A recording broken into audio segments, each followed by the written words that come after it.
समाचार अब तक, सत्य का साहस।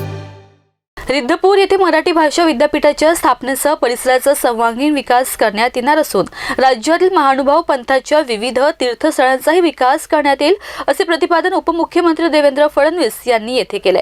पिंपळा हुडकेश्वर येथील श्री निळभट्ट भांडारेकर सभागृह येथे महाकाव्य प्रवचन सोहळा समितीतर्फे या कार्यक्रमाचे आयोजन करण्यात आले होते। राहुरी महानुभाव संस्थेच्या तर्फे महानुभाव संप्रदायामध्ये सेवाभावी काम करणाऱ्या व्यक्तींना उपमुख्यमंत्री देवेंद्र फडणवीस यांच्या प्रमुख उपस्थितीत पुरस्कार प्रदान करण्यात आलाय। महानुभाव पंथातील व्यक्तींना त्यांच्या कार्याबद्दल कृतज्ञता पुरस्काराने गौरवण्यात आले। तसेच डॉक्टर विनोद पुसदेकर यांना आचार्य श्री बाई देवव्यास सेवा कृतज्ञता पुरस्कार उपमुख्यमंत्र्यांच्या हस्ते प्रदान करून शाल, श्रीफळ आणि गौरव चिन्ह देऊन सन्मान करण्यात आले।